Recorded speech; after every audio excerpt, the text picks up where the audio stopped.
psaume 84, 5. 84, 5. Heureux les habitants de ta maison, ils te louent sans cesse. Waouh! Je relis cela.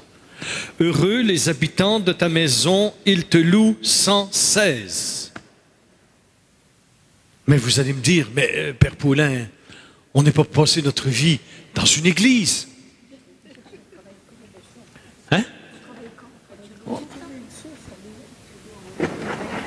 Dis-moi, ma sœur, dis-moi que tu fais une blague. Tu fais une blague. L'église, c'est pas une maison de pierre, de briques et de bois. L'église, c'est chacun d'entre nous. Donc, lorsque le psaume dit « Heureux les habitants de ta maison, ils te louent sans cesse. » Heureux ceux qui ont une intimité profonde avec moi dans leur cœur intérieur, parce qu'ils sont temples de la Trinité, ils te louent sans cesse. On ne peut pas détacher la louange communautaire d'une louange personnelle, d'une vie d'oraison, d'une vie de prière. La parole de Dieu nous le dit, hein?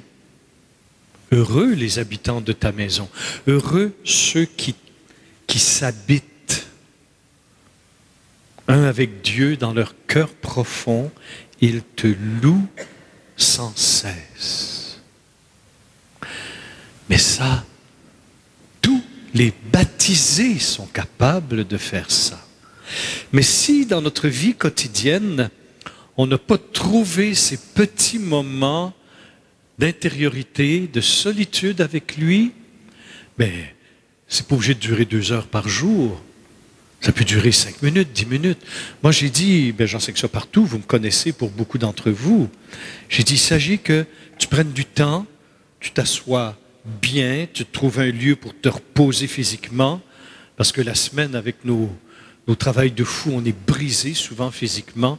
Alors, c'est pas le temps, dans la prière, d'en imposer encore à notre corps, parce que mon corps, c'est moi-même, je suis mon corps.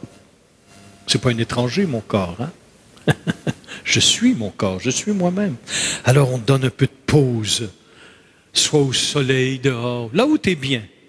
Tu t'assois d'un bon fauteuil, et là, tu dis juste à Dieu, tout simplement, Seigneur, je suis là pour toi, c'est tout. Tout. Il y en a qui disent, ben, j'ai trop de distractions, je ne sais plus comment prier, Ben, à ce moment-là, quand tu ne sais plus comment prier, enfin, tu commences à prier. Parce que les pères du désert, les grands spécialistes de la prière, c'est vraiment des pros de l'intimité avec Dieu, disaient tout simplement, quelqu'un qui dit « je sais prier, ne sait pas prier ». C'est quand tu dis au Seigneur, « Seigneur, je ne sais pas prier », tu commences à prier. C'est paradoxal, hein, vous allez me dire. C'est vrai. C'est vrai, c'est vrai, c'est vrai. Moi, je me rappelle, on ne l'a pas chanté le cantique, mais on le chantera quelque temps dans le week-end, si ça me vient. C'est une nuit. Ben, j'ai dormi une nuit, quoi. Je suis normal, quoi. Il y en a qui pensent qu'on est anormaux. C'est comme on accueillait une sœur chez nous. Quand je dis une sœur, c'est une chrétienne qui venait chez nous. Puis, la sœur, elle a vu que le soir, on écoutait un film à la TV. Elle était toute surprise. Elle dit, quoi, vous, Père Paulin, avec votre frère, vous écoutez un film à la TV? Elle dit, vous êtes normal? Ben, j'ai dit, ben oui. Oui, on est normal. Il y en a qui se pensent que chez nous, c'est tout le temps la grande louange et les grands cantiques. Mais non. On est des gens normaux. Et ça me fait plaisir de le dire. Tout simplement parce que les gens que nous rencontrons, c'est des gens normaux. Avec les gens normaux, il faut leur donner un langage, une éducation spirituelle qui les rejoigne vraiment dans ce qu'ils vivent. C'est pour ça que je m'élève parfois contre toutes ces écoles de prière qui obligent leurs étudiants ou leurs disciples ou je ne sais quoi à prendre absolument 3/4 d'heure le matin. Ou une demi-heure si tu veux. Il y en a qui demandent 1 heure par jour d'oraison. Tu as les enfants, tu as le boulot, tu as tous les problèmes. J'ai dit quoi, ils vous demandent ça? Mais ils ne sont pas dans la vie, ce monde-là. Là. Quand tu te fais enseigner par des messieurs ou des madames, tu es qui, de leur hauteur, t'enseignent les grandes écoles d'oraison. Mais moi, je suis pas un moine, moi. Thérèse d'Avila peut faire ça. C'est une moniale. Mais moi, je suis pas un moine. Je ne pense pas que vous soyez des moines et des moniales. Moi, j'invite les gens et je leur fais comprendre d'intégrer ça, de dire toute histoire d'amour, toute vie relationnelle se cultive et s'entretient. Parce que moi, écoutez, j'ai eu des confessions. Une fois, j'ai trouvé ça horrible. J'ai été obligé de me confesser après. Et la dame disait dans sa confession, mon père, j'ai péché parce que 2 fois cette semaine, j'ai pas pu faire mon oraison à 6 heures du matin parce que l'école de prière m'avait enseigné ça. Waouh! Ah, j'ai dit, waouh! Je dis, qui t'a enseigné ça? Premièrement, ce que tu me dis là, il n'y a aucun péché là-dedans. Il n'y a pas de péché là-dedans. Allez pas confesser que vous avez des distractions dans la prière, franchement. C'est pas un péché, ça. Qui n'a pas des distractions dans la prière? Levez la main. Bon, tant mieux, ma sœur, sois bénie. En plus, rends grâce à Dieu. C'est une grâce du Seigneur. Hein? Même Thérèse d'Avila l'appelait sa folle du logis, son imagination. Elle nageait dans les hautes sphères de la vie passive, de la vie transformante, les derniers sommets de la vie de prière sur la terre, avant de le revoir dans la gloire. Puis même là, en pleine vision de la Trinité, son imagination trottait. Mais dit, Seigneur, elle dit, je suis intimement lié à toi et mon imagination fonctionne tout le temps. Eh bien, Seigneur lui a dit, tu sais, même si je t'unis à moi, tu restes pauvre. Alors, moi je dis aux gens, apprends à trouver Dieu dans ton rythme de vie. Et c'est certain que tu vas trouver des moments dans ta journée où tu peux t'arrêter avec Dieu. C'est sûr. Puis si un jour tu ne trouves pas parce qu'il y a trop d'affaires qui arrivent, moi je suis convaincu, mon frère, ma sœur, parce que je ne m'adresse pas à des débutants dans la vie chrétienne, moi je suis convaincu que tu pries continuellement. Soit que tu demandes, soit que tu loues, soit que tu rendes grâce, continuellement. C'est faux, c'est vrai ce que je te dis. Donc tu pries tout le temps. Ben oui. Mais on n'a pas des grandes extases, on n'a pas des grandes visions, et méfiez-vous de ça, ça peut être dangereux. Moi je préfère une vie toute simple d'intimité avec Dieu. Comme ça, c'est quotidien et c'est constant. Voilà pourquoi, moi, je suis sûr que vous priez tout le temps. Mais là, il s'agit d'entrer dans une autre dimension et d'inclure encore beaucoup plus de louanges et d'adoration dans votre vie. C'est là que ça change.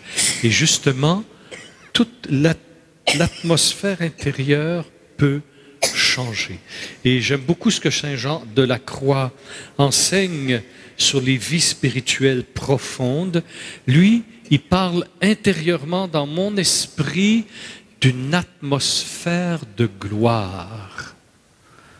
Ce langage-là n'est pas nouveau, frères et sœurs. Hein? Nous autres, puis nos petits mouvements de gloire, etc. C'est traditionnel, hein? C'est traditionnel. Parce que Saint Jean de la Croix, au lieu de l'appeler le docteur des croix, des nuits, comme il l'appelle, il aurait dû l'appeler le docteur de la gloire. Parce qu'il parle continuellement de la gloire, Saint Jean de la Croix. Puis justement, quand on arrive dans ces hauts paliers de la vie spirituelle, si Dieu le désire, parce que ces paliers ne peuvent être atteints que par la grâce de Dieu, c'est pour ça qu'il parle de vie passive, c'est-à-dire que Dieu te prend et t'emporte avec lui, et s'il te remet à ta place, tu auras beau faire 1000 efforts, tu ne pourras jamais aller là où Dieu t'a amené. Celui peut t'y conduire. C'est pour ça qu'ils appellent ça vie passive. Tu es passif. Et ça ne veut pas dire que tu es là à rien faire. Hein? Au contraire, dans la vie passive, comme je te l'explique là, Dieu te prend et t'apporte dans une intimité lumineuse avec lui. Tu es plus actif que jamais. Parce que tes facultés psychospirituelles de volonté, d'intelligence et de mémoire sont nourries directement par lui-même. Alors là, tu es 100 fois plus actif que si toi-même tu travaillais dans ta prière. Incroyable, hein? Et le repos dans l'esprit, s'il est authentique, s'il est bien vécu, c'est une préparation prochaine à des oraisons passives. Entre autres, la 4e demeure de Thérèse d'Avila qu'on appelle l'oraison de quiétude. J'ai remarqué justement que beaucoup de gens qui ont vécu une certaine période de leur vie chrétienne, le repos dans l'esprit, ils entraient facilement, du moins, la grâce de Dieu était facilitée parce que préparée par des repos de l'esprit. Ça nous conduisait à la prière profonde, passive, mystique, pour nous, chrétiens. Amen. Alors, le psaume 84 dit bien, « Heureux les habitants de ta maison, ils te louent sans cesse. » Bien sûr, le psalmiste parle du temple de Jérusalem où il y avait des sacrifices jour et nuit. Hein? Il y avait des chœurs de centaines de choristes et de musiciens au temple de Jérusalem, hein, qui chantaient les psaumes, qui chantaient des hymnes au Dieu 3 fois saint toute la journée. Alors, vie de louange, vie d'oraison, vie de prière, ça va ensemble. Quelque chose de très simple. Je ne sais pas si tu te l'es procuré, mais je t'exhorte encore à te le procurer. Par exemple, tu prends ici, j'ai la page 36, psaume 86 et suivant. Oh, je vais prendre en haut 85. Tu t'assois chez toi, confortablement, et tu dis tout simplement au Seigneur, « Seigneur, tu es Dieu de tendresse et de pitié, lent à la colère, plein d'amour et de vérité. Seigneur, tu es ma force et mon sauveur. Seigneur, tu es secours et consolation. Seigneur, tu es le Très-Haut. » Et à un moment donné, dans ta louange, tu n'es même plus capable de parler. Tout se tait et le Seigneur t'a saisi dans son intimité. Tu peux le faire en couple. Le Seigneur, l'époux dit, Seigneur, tu es ma force. L'épouse peut dire, Seigneur, tu es mon secours, tu es ma consolation. Tout doux, tout doux. Et là, à un moment donné, le silence vient. Peut durer 1 minute, 2 minutes, 5 minutes. Et ces quelques minutes de silence avec Dieu, ce n'est pas un temps de vide, c'est un temps de plénitude. Et je vais peut-être en déranger quelques-uns ici, mais laissez-vous déranger. Je n'aime pas ce genre de livre qui s'intitule, il y en a un paquet, Dieu est silence ou le silence de Dieu. J'aimerais mieux qu'on dise Dieu est parole. Dieu n'est pas silence. C'est pas vrai. Nous, ce qu'on veut dire, je comprends de tels titres, de telles formules. Mais nous, quand on dit parole, on dit multiplicité de mots, de verbes, de compléments directs, de sujets, etc. Des structures, des phrases. On multiplie les mots pour exprimer une idée. Mais en Dieu, il n'y a pas multitude de mots, il y a la parole. Et t'entends rien. Si je te donne des mots pour exprimer ce que tu vis parfois, à un moment donné, moi j'ai entendu des gens, moi-même je me suis exprimé comme ça, simplement, comme ça, spontanément. On n'a rien entendu, mais Dieu nous a parlé. Mais qu'est-ce qu'il te dit? Je ne sais pas. As-tu entendu des paroles?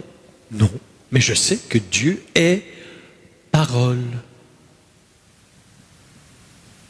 Fait que Dieu n'est pas silence dans le sens d'absence de bruit, dans le sens de multiplication de paroles, de mots, de paragraphes, comme nous on parle, comme nous on pense. Non, en Dieu, Dieu est parole parce que plénitude éternelle de sens. C'est pourquoi que dans l'intimité avec Dieu, même sans bruit de parole, sans multiplicité de discours, tu es instruit. Tu es instruit. C'est bizarre. C'est bizarre. Il y a seul Dieu qui peut faire ça. Habituellement, quand tu instruis quelqu'un, tu donnes des paroles, tu donnes des livres, tu donnes des lectures. Dieu ne fonctionne pas comme ça. Il nous a donné sa Bible, bien sûr. Mais quand tu es dans une intimité avec le Seigneur, il t'instruit. Pourquoi? Parce qu'il est parole. Au commencement était le Verbe. Mais il n'a pas dit qu'il y avait 32 volumes de 600 pages chacun. Au commencement était le Verbe. Et le Verbe était avec Dieu. Et le Verbe était tourné vers Dieu. Tourné vers Dieu. C'est-à-dire que le Verbe, depuis toute éternité, engendré par le Père, est depuis toute éternité dans une extase d'amour vers son Père. C'est ce que ça veut dire, tourner vers Dieu. C'est une extase d'amour. Et l'extase nous sort de nous-mêmes pour être plongé en Dieu, vers l'être aimé. L'amour est essentiellement extatique. L'amour n'est pas enstatique, l'amour est extatique. C'est-à-dire qu'elle te fait sortir de toi pour te projeter dans l'être aimé. Mais c'est la même chose de la charité.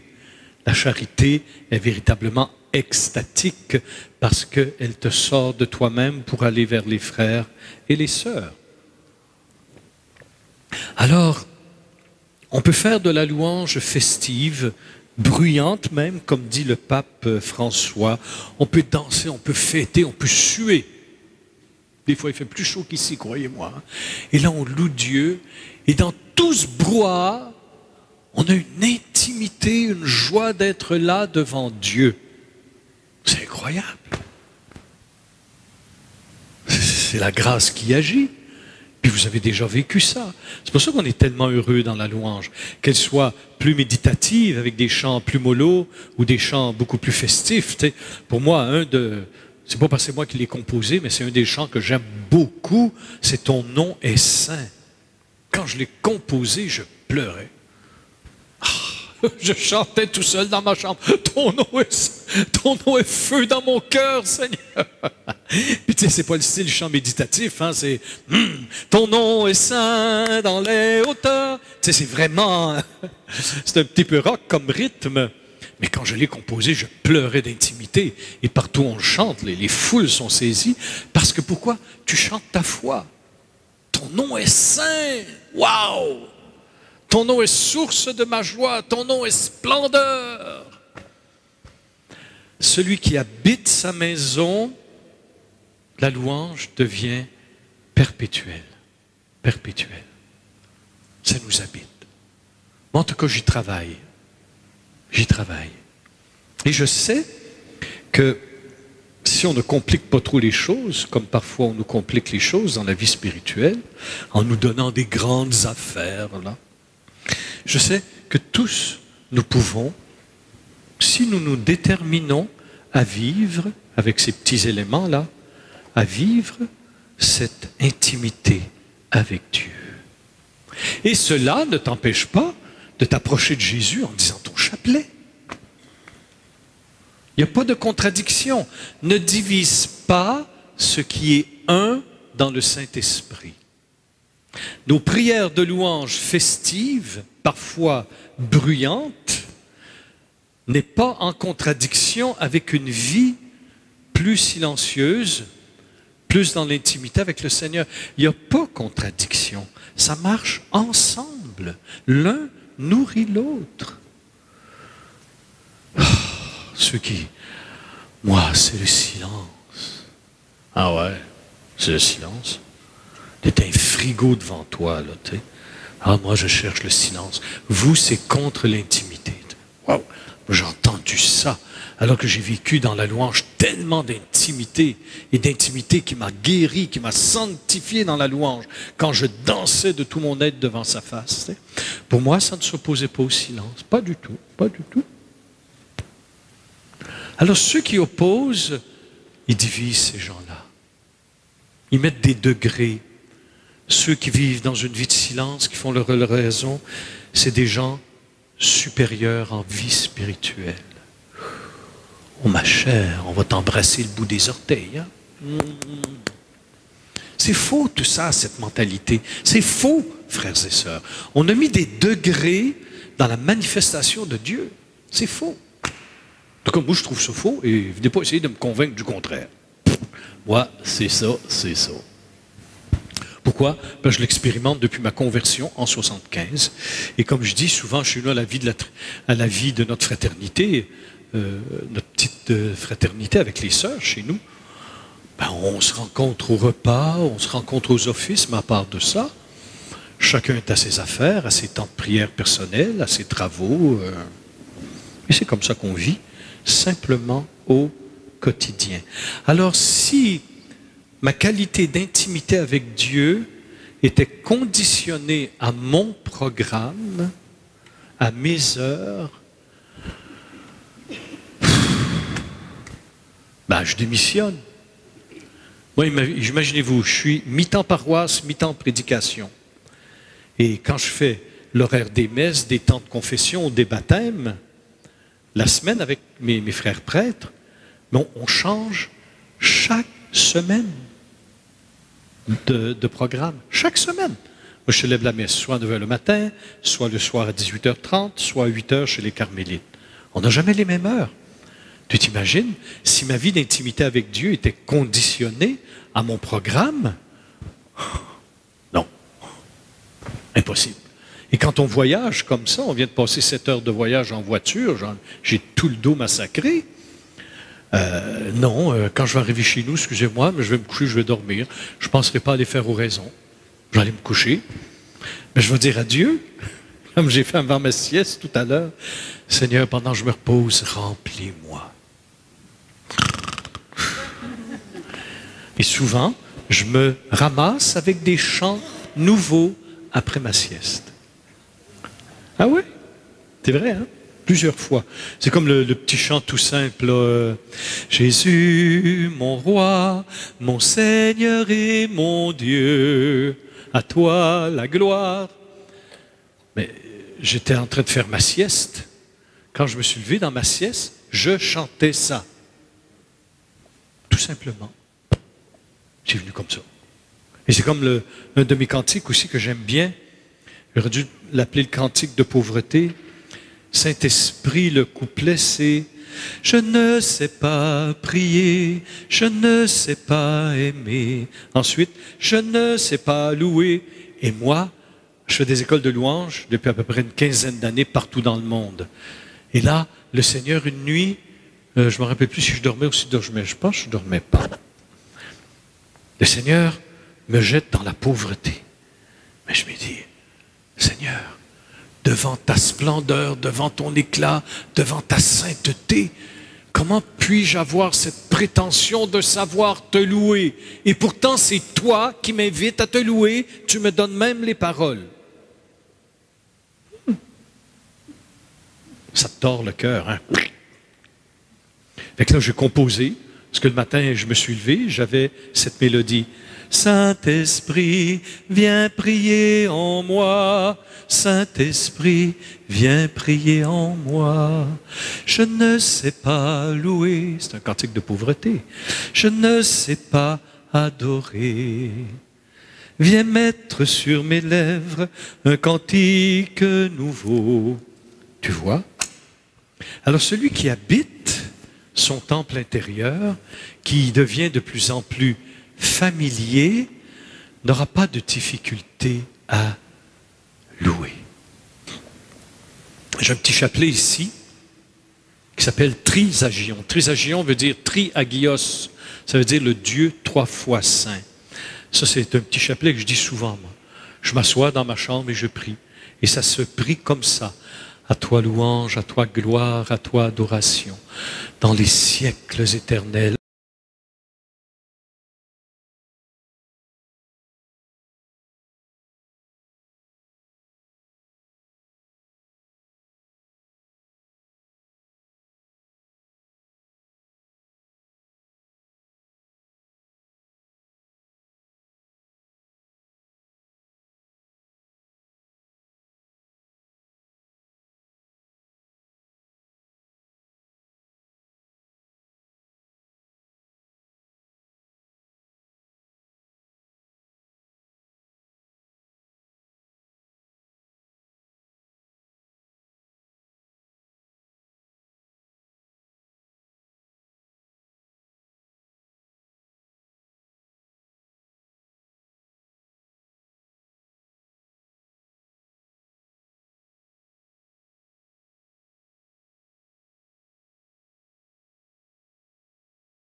bienheureuse Trinité, Saint, Saint, Saint, le Seigneur Dieu de l'univers.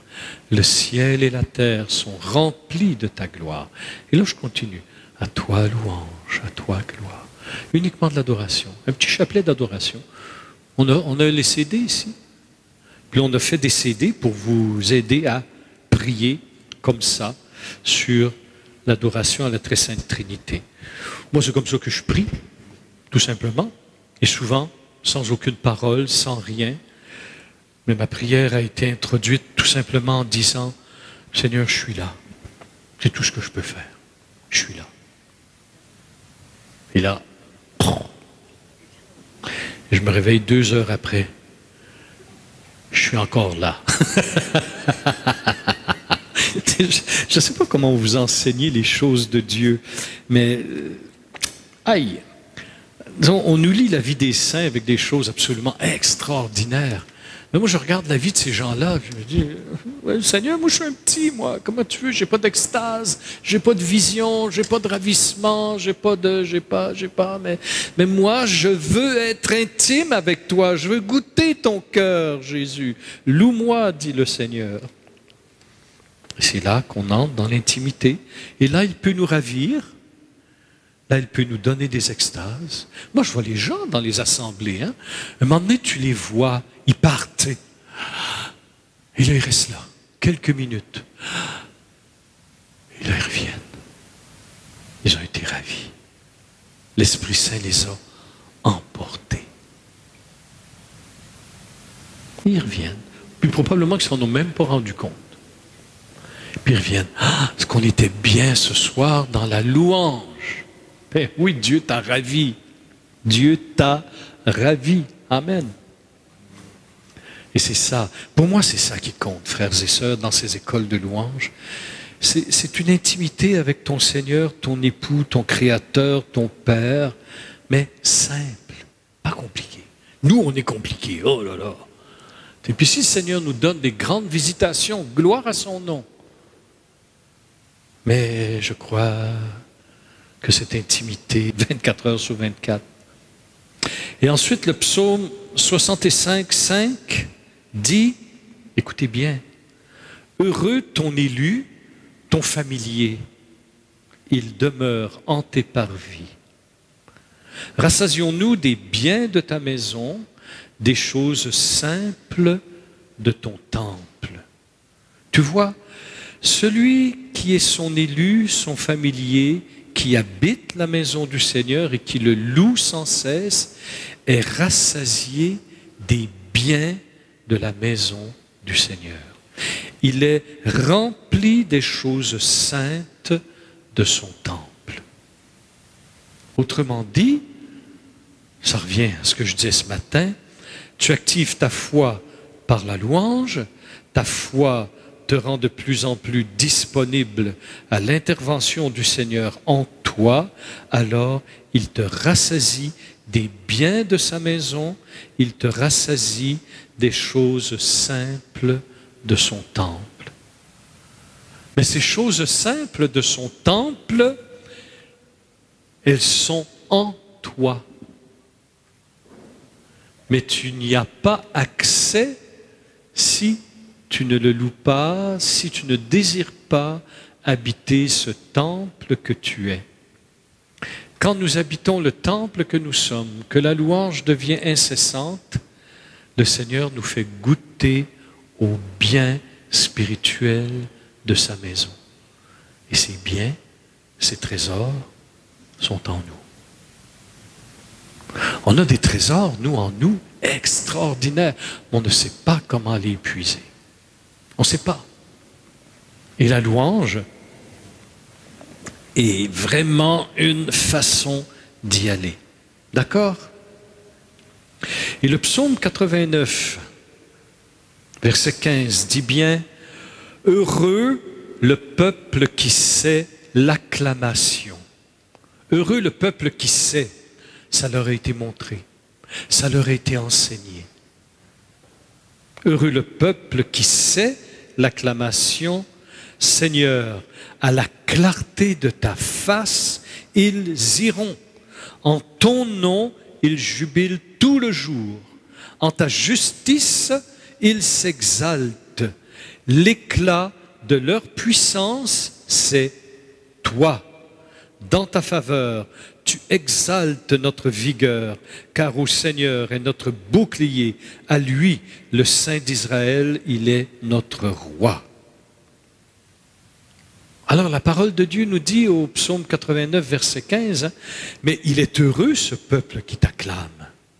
Heureux pourquoi? Parce qu'il sait t'acclamer. Et lorsque nous acclamons Dieu, Dieu nous donne de participer de plus en plus à son bonheur. À son bonheur. Tu goûtes déjà quelque chose de la vie éternelle. Seigneur, à la clarté de ta face, ils iront. Quelle promesse le Seigneur fait à ceux qui marchent dans la louange. Ils jubilent tout le jour. En ta justice, ils s'exaltent. C'est dur la vie actuelle pour un chrétien. Parce que de plus en plus, tout s'y oppose. Les lois, l'atmosphère, cette dictature du pensée unique, toutes ces idéologies mortifères du mondialisme où tout le monde veut faire table rase pour couper nos racines du passé et tenter, à l'instigation du père du mensonge, une humanité nouvelle, libérée de tous ces archaïsmes. Et les gens sont béats, puis ils disent « Oui, mais moi je ne suis pas béat, je suis chrétien. » Et j'embarque pas dans leur idéologie. Alors c'est difficile. La parole de Dieu dit, mais Seigneur, je veux dire, à la clarté de ta face, ils iront ça encore. Je sais que tu es toujours avec moi et que tu brilles en moi et par moi sur le monde. Mais de là, à jubiler tout le jour, à m'exalter tout le jour, disons que là, c'est plus difficile. Je l'avoue. Ben oui. Je vis dans le même monde que vous. Hein. Cependant, ce que je crois, par expérience, par conviction, c'est que je peux habiter ma maison, louer sans cesse le Seigneur, être rassasié de ses biens et être au cœur du monde dans cette intimité avec Dieu qui est pour moi un bouclier. Le Seigneur est notre bouclier qui nous empêche d'être heurtés, frappés sans cesse par les coups de butoir de ce monde. Et ça va augmenter. On continue. À ce moment-là, dans la louange, je vais vous partager une grâce que le Seigneur me donne parfois. C'est quand une assemblée est vraiment dans la louange et dans l'adoration, Dieu me montre sa gloire sur l'assemblée. Dieu me montre comment vous brillez quand vous êtes devant la face de Dieu. Et croyez-moi, c'est magnifique. Oui, vous, ben oui. Pourquoi il nous montre ça? C'est pour vous enseigner, c'est tout. Alors, tu es dans la présence de Dieu, Dieu qui est lumière t'illumine, vous êtes la lumière du monde, tout ça va ensemble. Et justement, la louange permet d'être de plus en plus lumière du monde. C'est normal. Dans la ténèbre actuelle. Tout ton être baigne dans la lumière de Dieu et souvent, le Seigneur va le manifester à ton insu. Tu t'en rends même pas compte. La lumière du Seigneur brille sur toi et les gens s'en rendent compte. Moi, souvent, je passe et les gens se retournent de moi.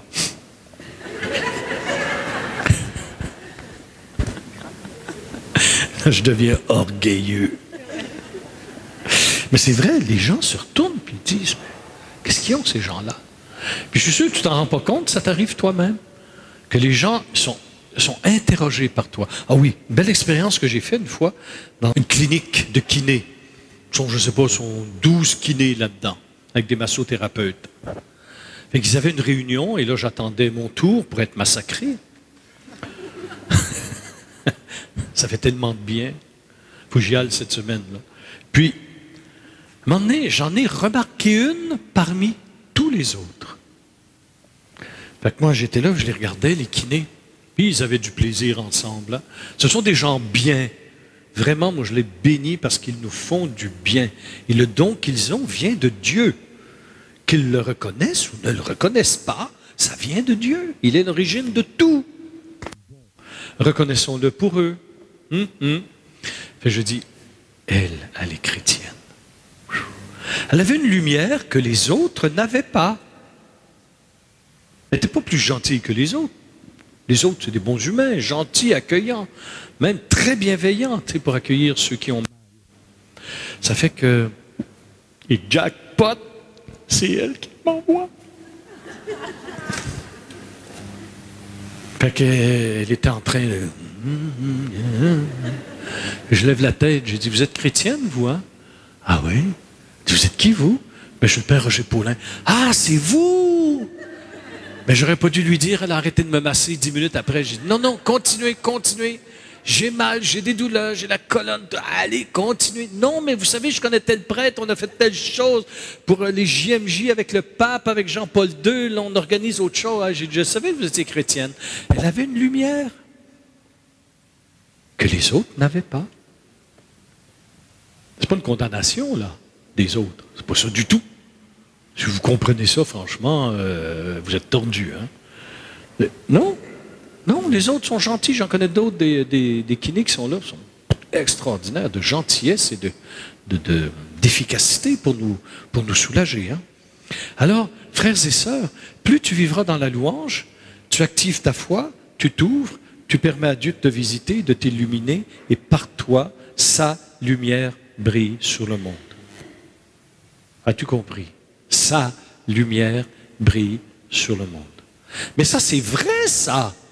C'est pas du mysticopédé, du délire mystique ou je ne sais pas quoi. C'est la réalité. Jésus l'a dit, vous êtes la lumière du monde. Et plus tu deviens chrétien, plus tu brilles. Pour moi, c'est d'une logique simplissime. Et là, la parole de Dieu nous dit, la lampe de ton cœur, c'est ton œil. Lorsque ton œil est sain, ton corps tout entier est lumineux. Mais dès qu'il est malade, ton corps aussi est ténébreux. Et là, je lis dans mes petits commentaires personnels, la louange est liée au regard, surtout le regard intérieur. Nous possédons une faculté spirituelle du regard. La qualité de la louange sera directement mesurée, déterminée par la direction de mon regard intérieur. Ben oui. La foi est essentiellement un regard. Dieu te donne ses yeux, Dieu te donne l'intelligence de ce qu'il est, Dieu te donne sa pensée. L'Épître aux Corinthiens nous le dit. Nous avons reçu la pensée du Christ. Alors, c'est une question de regard intérieur. Quand tu loues, tu regardes Dieu. Tout à l'heure, j'avais envie de vous dire, mais j'ai dit, je ne le dirai pas tout de suite. Je vais dire, on va chanter « Saint, tu es saint ». Et là, tu regardes Dieu. Mais il y en a qui vont chercher des images. Non, ne cherche pas des images. Ferme tes yeux. L'image la plus belle de Dieu que tu peux avoir en toi-même, c'est de ne rien voir. Parce que là, Dieu va t'apprendre à voir. Mais si tu te fixes uniquement des icônes, des images, des crucifix, yikes! Il manque quelque chose dans ta foi et dans ta maturité spirituelle. N'allez pas dire que je suis contre, s'il vous plaît. Je ne vais pas faire à des enfants, là. Je ne suis pas contre du tout. D'accord? Alors, et plus loin, le Seigneur dit bien, en Marc 12, 34, « Car où est votre trésor, là aussi sera votre cœur. Là où est votre regard, là aussi sera votre cœur. Là où est votre trésor, où est ton trésor? C'est Dieu. Il est en toi-même, mais il faut le regarder, le trésor. » J'ai remarqué que dans le monde, dans l'esprit du monde, parce que le monde est un don de Dieu. J'ai remarqué que plus une réalité est précieuse, de l'or, des perles précieuses, etc., plus on les met dans des coffres super, comment tu dis ça, blindés, précieux, avec des métaux inconnus pour pas qu'on puisse les percer, avec des portes épaisses comme ça. Mais pourquoi qu'on fait ça? C'est pour conserver ce qui est dedans. C'est comme souvent nos bijoux. Moi, j'en ai pas, là, mais vous en avez des bijoux. Vous avez des bijoux, habituellement, plus ils sont beaux, plus vous allez lui trouver des écrins ou des coffres bien décorés, avec du velours intérieur, pour ne pas s'égratigner. Fait que le voleur, souvent, quand il va entrer chez quelqu'un, il va chercher les coffres. Puis plus le coffre est beau, plus il se doute qu'il y a un beau trésor dedans. Le problème des humains, c'est qu'ils s'attachent au coffre du trésor. Puis nous sommes de très beaux coffres. Mais nous contenons un trésor qui est 100 fois plus grand que le coffre. Et souvent, j'imagine que pour garder des centaines de millions d'euros ou d'or ou de je ne sais pas quoi, le coffre vaut pratiquement autant que ce qu'il conserve. Ils ont vendu un bijou dernièrement, je pense qu'ils ont vendu 38 millions d'euros.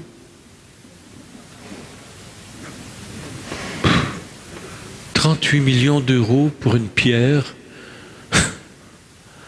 On est vraiment stupide, hein? C'est beau, je ne dis pas que c'est pas beau, c'est magnifique. Ça a pris des millions d'années avant de compresser le carbone et tout, puis avoir un diamant de pierre précieuse.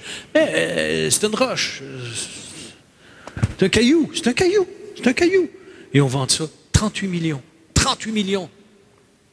Puis qu'est-ce qu'ils ont vendu dernièrement à Sotheby's, là, Sotheby's? Ils ont vendu une bricole. Ils ont vendu un cadre de je ne sais plus quel peintre.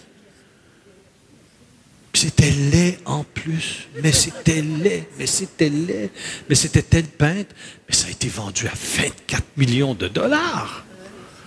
Peinture stupide. Ça n'enlève rien à la qualité du peintre, bien sûr. Mais tu dis, mais comment ils pensent, ces gens-là? Il y a des millions de personnes qui meurent de faim. Ils seraient capables de nourrir des milliers de personnes avec l'argent qu'ils donnent pour un caillou ou une toile. Dieu n'aime pas ça. Dieu n'est pas contre l'art, au contraire. Dieu n'est pas contre l'art, au contraire. C'est lui qui a donné à tout un chacun de peindre, de sculpter, de bon Dieu. Mais c'est la valeur idolâtrique qu'on donne à ces choses. Mon Dieu! Ça, c'est des choses que ça ne rentre pas dans ma tête. Ça ne rentre pas dans ma tête. Pourquoi? Parce que la parole de Dieu me dit, tout est à vous. Tout est à vous. Cosmos, tout. Vous êtes au Christ et Christ est à Dieu. Mais quand Dieu nous a donné l'univers, il l'a donné à tous. Le problème, c'est que tout un chacun veut s'accaparer un bout d'univers. Et là, pour l'accaparer, il fait la guerre. Jacques en parle très bien de ça. Vous priez, vous n'êtes pas exaucés. Vous priez mal, Dieu ne vous exauce pas parce que vous voulez avoir des choses qui ne vous appartiennent pas. Donc, vous faites la guerre. C'est réglé en 2 secondes. Et là, aujourd'hui, on parle encore de guerre pour des intérêts, des tuyaux de gaz, du pétrole. Mais il y en a pour tout le monde, du pétrole. Mon Dieu, il y en a pour tout le monde. Et là, ils ont trouvé dernièrement une planète dans le cosmos, mais à des milliards d'années-lumière, heureusement, sinon tout le monde se battrait pour posséder la planète. Ben oui, on est con comme ça, hein? Pas vous, bien sûr, ce que je dis là, hein? Mais c'est une planète qui est totalement d'or, c'est de l'or. Son minerai, c'est de l'or. Ils ont trouvé ça, comme dans l'Apocalypse. C'est magnifique. Puis ils ont découvert, ça fait 2-3 ans, ils ont découvert une planète qui n'est que diamant. Que diamant.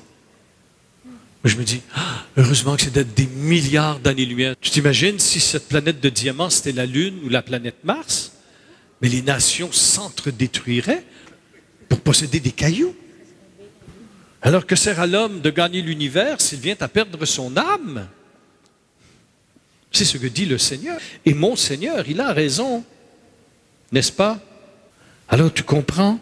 Là où est ton regard, là où est ton trésor, là est ton cœur. Là est ton cœur. La louange est une manière de vivre dans la présence. Comme la bénédiction a cette vertu de nous garder dans la présence de Dieu, il en est de même pour la louange. Je donne aussi beaucoup d'enseignements sur la prière de bénédiction. Et une des vertus de la bénédiction, c'est de nous habiliter peu à peu à vivre dans la présence du Seigneur. Au livre des Chroniques,